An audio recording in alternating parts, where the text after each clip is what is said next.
we've had a very good introduction in our previous speakers about what sleep is and why it's important, so I won't dwell on this. I will only emphasize that you need to realize that sleep occupies 1/3 of your life.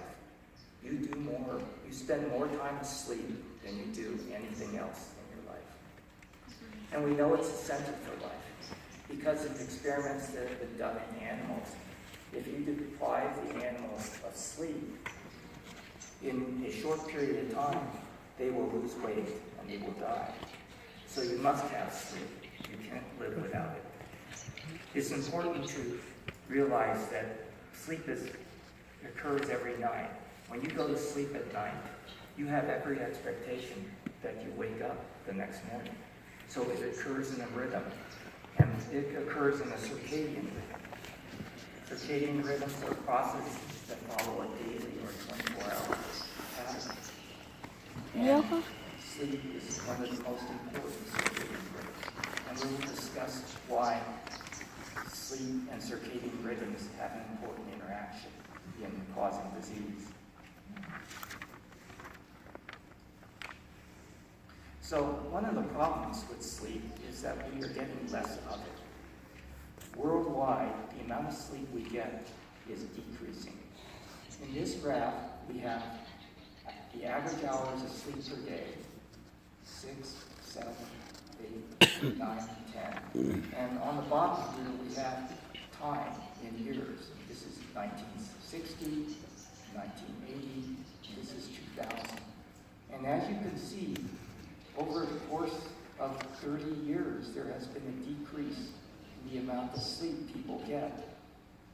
There are many reasons for this, but some of the most important are the fact that we live in a 24-hour society.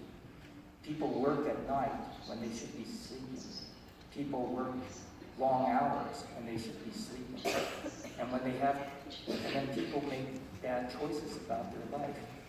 If they have a choice between work and studying and going to sleep, they choose usually studying, or they choose playing, but they don't choose sleep. And this has important consequences, as we will discuss. This shows you the percentage of people who are obese in the United States, and you can see it is going up. Since 1960 to 2000, the amount of people being obese is rising, and this corresponds with the loss of sleep in the U.S. So obviously, there is a relationship between these two. So, is sleep a problem in Mexico? Well, it's a problem in the U.S., but as this graph will show, that is a problem in all of Latin America. I have highlighted Mexico City here, and you can see that 37% of the people in Mexico City sleep less than 7 hours per day. Why is that important? Because in the statement that I have co-authored with the American Academy of Sleep Medicine, we have suggested that the recommended amount of sleep is at least 7 hours a day. And therefore, 37% of people living in your city are sleeping less than that. And that can have profound consequences. So let's look at the question of insufficient sleep and appetite. There is considerable data now to suggest that hunger is controlled by several hormones. Two of the most important of these is leptin, which is secreted by fat cells, and leptin, among its other functions, inhibits eating and increases energy usage. So the more leptin you have, the less you will tend to eat. On the other hand, there's this hormone ghrelin. Ghrelin is secreted by cells in the stomach, and it tends to stimulate appetite. So if your ghrelin levels increase, you will tend to eat more. This is important because when people have insufficient sleep, the amount of ghrelin increases and the amount of leptin decreases.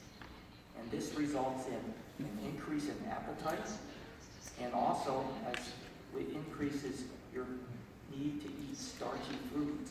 And starchy foods have high caloric intake. This is some data that shows how leptin and ghrelin interact. In this slide, we have levels of leptin shown here and levels of ghrelin shown here.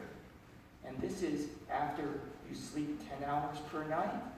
And this is after you sleep 4 hours a night. So for leptin, if you sleep only 4 hours per night, you have a marked decrease in leptin.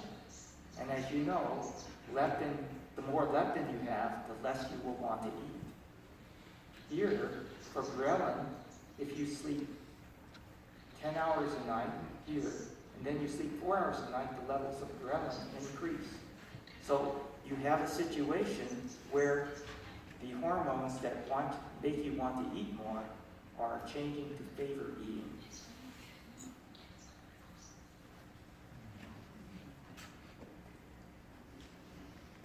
So what is the ramifications of this? So this slide shows ratings of hunger and appetite after only being sleeping 4 hours per night or 10 hours per night. And as you can see, hunger increases and appetite increases. So the consequences basically of insufficient sleep are that you increase your levels of ghrelin, decrease your levels of leptin, and this causes an increase in hunger and appetite. So you might ask, what are the consequences of eating more? Well, it's obesity. Yes. So obesity is a worldwide health problem. It is a tremendous problem in the United States. But it's also a problem in Mexico. In 2006, 23.5% of men and 36.9% of women were obese. It is estimated by some of your university faculty that there will be an increase in the level of obesity so that in 2020, 35% of men and 43% of women will be obese. A marked increase. So why is that important? Because obesity increases your risk of heart disease, hypertension, diabetes, and leads to early death. Reductions in sleep lead to increased rates of obesity, as I showed you in the previous slide. It turns out that 37.7%, as I said, of people who live in Mexico City sleep less than 7 hours per night.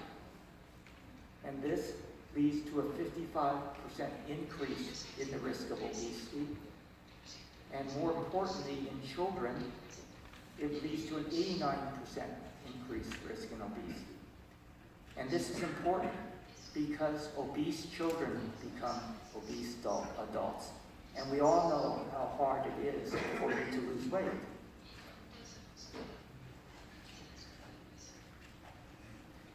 This shows you data that we have published from the Tucson Children's Assessment of Sleep Apnea Study. We call this study TUCASA. This shows you the impact of short sleep. This is 7.5 to 9 hours. And very short sleep, less than 7 hours. Both of these levels of sleep are markedly decreased for children. And this shows you the increased risk of developing obesity.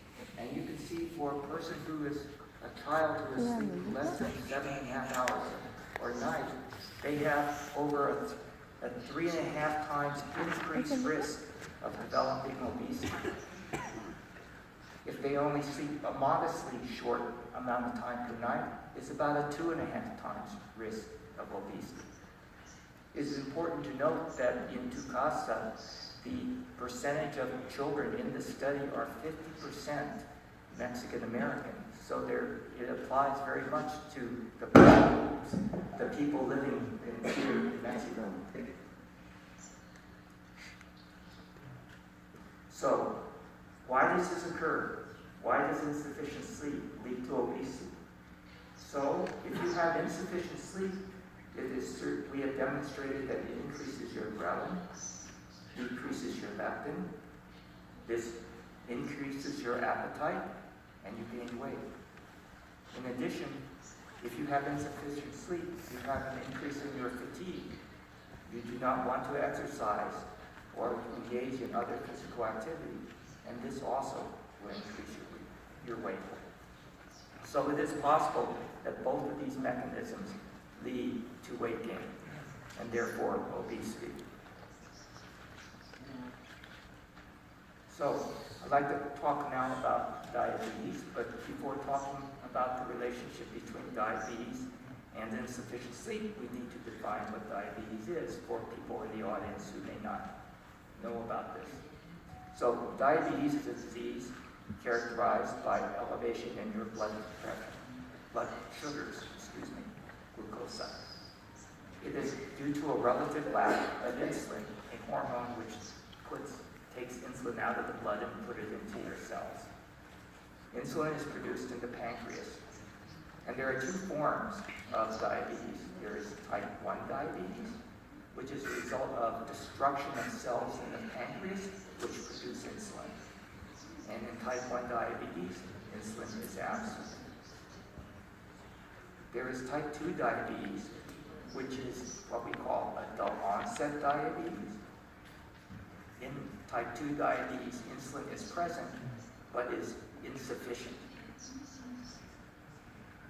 And usually, type 2 diabetes usually occurs in adults who are overweight or obese. Diabetes is an important disease because it increases the risk of heart disease, kidney disease, and early death.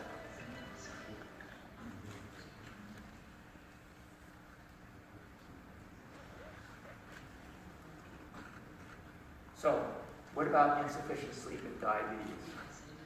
It turns out that the risk of type 2 diabetes is 30% higher in individuals who sleep less than 6 hours per night. This leads to an increased risk of metabolic syndrome. So why does this occur? Well, it turns out that insufficient sleep can result in a relative decreased secretion of insulin. Insufficient sleep leads to elevations in cortisol levels, and cortisol levels lead to increases in glucose. It can activate or increase the activity of the sympathetic nervous system, and we have seen evidence in previous talks of why the sympathetic nervous system is important in sleep loss. And it may be mediated by just the fact that these people are overweight. And people who are overweight, they have increased risk of diabetes. Now, as far as type 1 diabetes is concerned, there is much less evidence. However, we know that insulin effectiveness is decreased if you sleep less than 4 hours per night. In addition, we have evidence that short sleep duration worsens control of diabetes, so that it makes it more difficult to keep the levels of blood sugar stable with insulin injections. And we now have, from our research at the University of Arizona, preliminary data to show that sleep extension is good, and that decreases glucose variability in patients with type 1 diabetes. And next, I show you an example. So this is the data from a study that we are performing right now, in which we are taking children who are not sleeping enough and who have type 1 diabetes and asking them to sleep longer. And this shows 24 hours, and this is the level of blood sugar throughout 24 hours, and each color represents a different day. The green represents where you want to keep your blood sugar. However, you can see that there is lots of variability in blood sugars across the day in these children who are not sleeping enough. Now, we have asked them to sleep longer, and you can see what has happened to their blood sugar. it is much better, less variable, and therefore better for their life. I would like now to speak a little bit about insufficient sleep and hypertension. This complex graph is the result of what we call a meta-analysis. This is a study in which the investigators look at all the studies that have been published on a subject and put them together to add them up to get to a conclusion about what the evidence shows. And there are approximately 22 studies that have looked at the relationship between insufficient sleep and hypertension. And this line represents whether the study shows that insufficient sleep decreases hypertension or increases hypertension. So when you add all these studies up, you see this little mark here with the red circle, and it is on this side of the line, which indicates that your insufficient sleep has an effect to increase your risk of hypertension.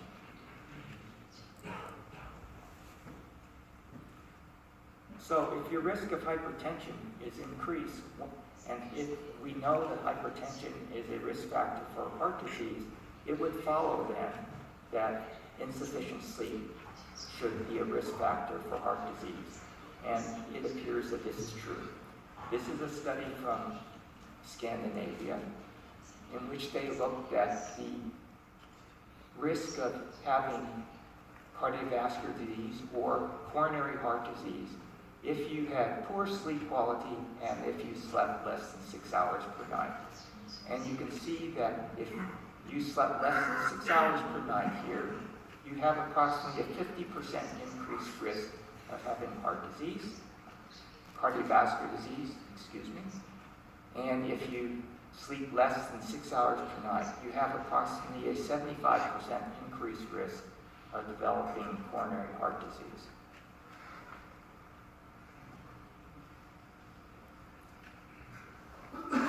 Does insufficient sleep have an effect on your diet? Well, I've already demonstrated to you that it increases your level of hunger and it changes your hormones that relate to your diet. So it turns out that people with insufficient sleep eat increased amounts of what we call empty calories. That means papas fritas, which I like very much myself, chocolates, soft drinks. All of these things, they taste very good, but they're very bad for you. And you eat more of them if you have insufficient sleep. In addition, people with insufficient sleep tend to drink more beverages with caffeine in them because they're sleepy, so they want to be more alert, and we know that caffeine is a stimulant. So basically, they drink more caffeine, they go to Starbucks, and therefore the stimulant effect of caffeine causes difficulty in their sleep. In addition, caffeine is a diuretic. It makes you want to go urinate more. So, therefore you drink caffeine, which you shouldn't, before you go to sleep at night, and that makes you get up to go to the bathroom and urinate. Also very bad. So I will now speak a little bit about sleep apnea and metabolic function, or whether sleep apnea is just a social disease. So I won't spend too much time on this because Dr. Valencia Flores has reviewed sleep apnea with you very extensively, but just to remind you that sleep apnea is the cessation of airflow with ongoing respiratory effort. And normally, both when we are awake and during sleep, air goes through your nose, air down your mouth, into your lungs, and back out again. In sleep apnea, the tongue and other structures collapse and air cannot go in. And this lasts for anywhere from 10 seconds to 20 seconds to 30 seconds before you eventually wake up briefly and are able to breathe again. I will tell you that When I was at the University of Arizona, we had a patient with sleep apnea who stopped breathing for 90 seconds. You should try holding your breath for 90 seconds. It's very difficult. So I won't spend too much time on this, but as you know, sleep apnea results in being sleepy during the daytime, impairs your work performance, decreases your quality of life, increases the rate of auto accidents, results in hypertension, and there are various other symptoms as a result that you can experience as well. So how common is sleep apnea? A study done a number of years ago at the University of Wisconsin suggested that 4% of men and 2% of women had sleep apnea. Although more recent data suggests that the levels may be as high as 17% of men and 9% of women have sleep apnea. And the important thing is that 95% of these individuals remain undiagnosed and untreated. So, what about the diet in sleep apnea?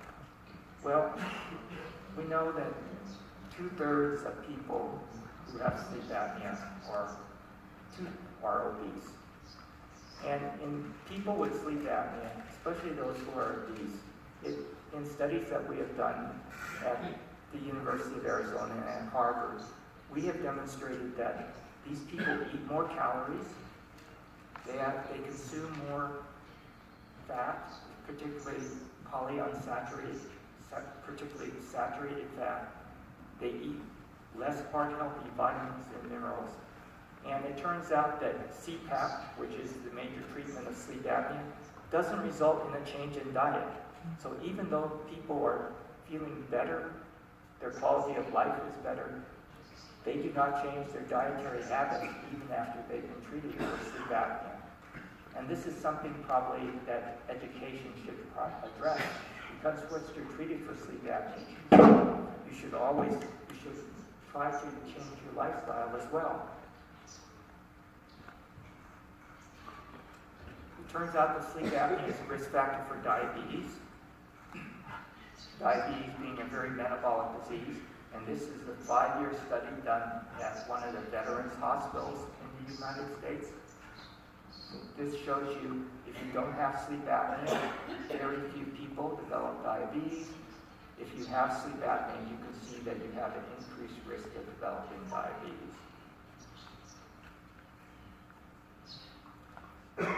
The good news about diabetes and sleep apnea is that treatment of sleep apnea with CPAP can improve your diabetes.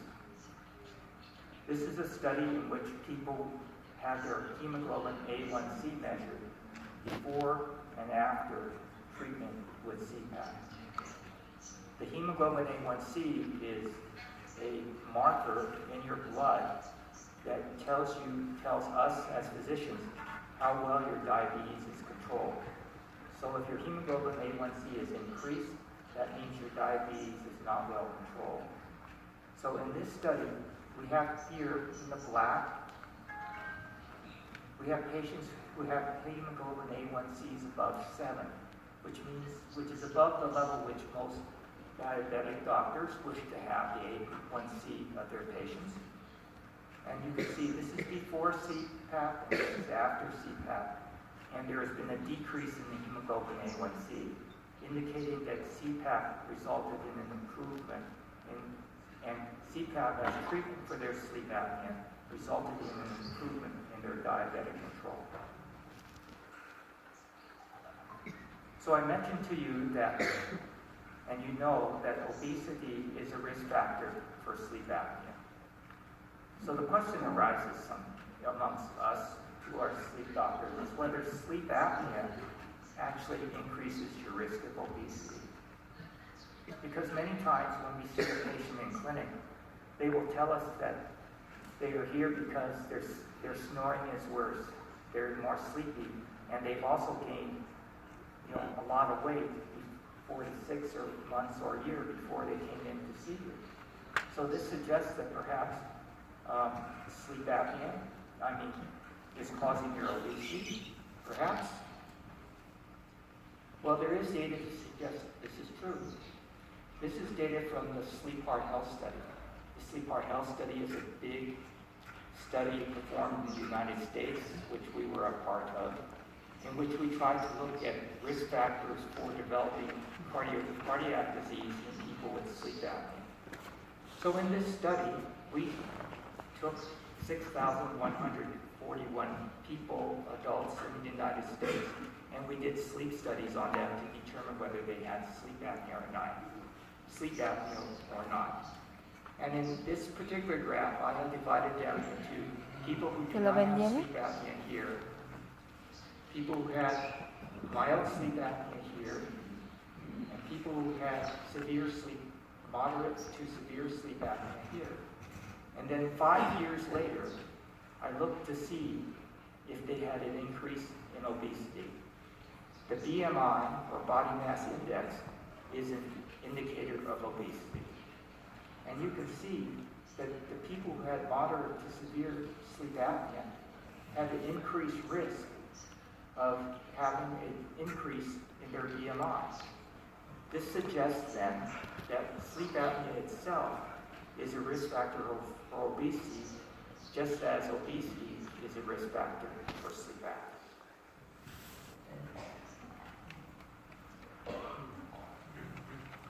So, what about the metabolic syndrome?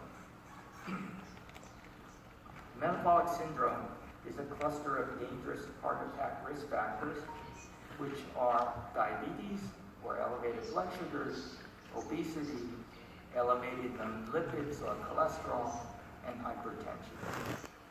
This graph shows you the components of metabolic syndrome and also the percent of people in Mexico who have metabolic syndrome. And as you can see, approximately 37% of people in Mexico have the metabolic syndrome. So this is very important.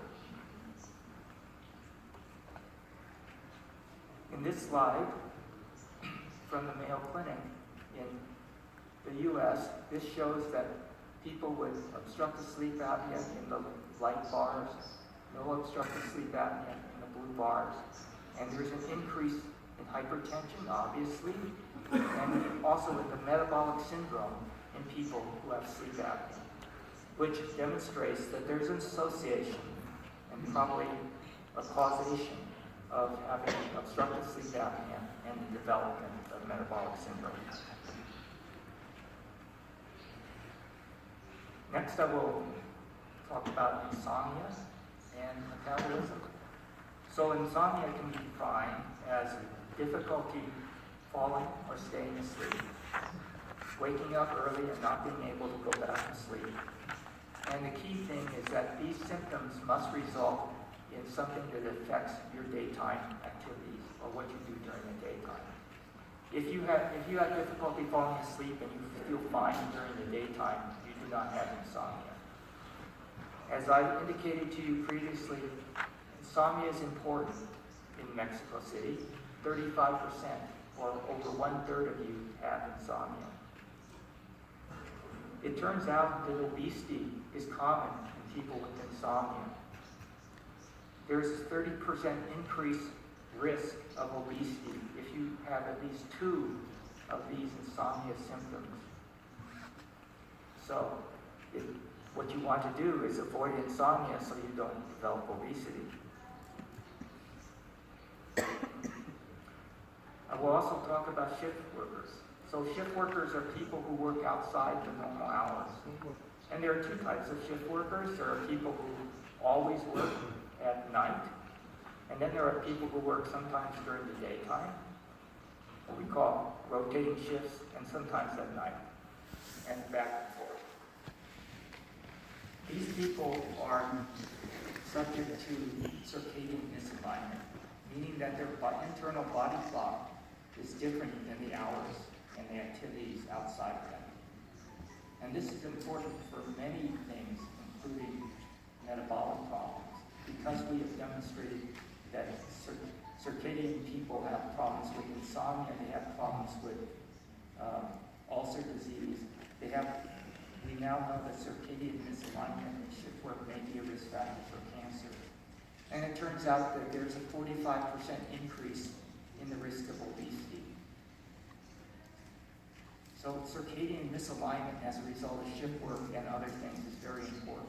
We're doing work in Harvard trying to find out why this is, because we have laboratories that are able to have you sleep without any windows or noise, and we can make your day 24 hours or 20 hours and serve you meals at different times so we can determine whether the cause of your metabolic problem is because you're not sleeping enough or because we've changed your day and your circadian rhythm.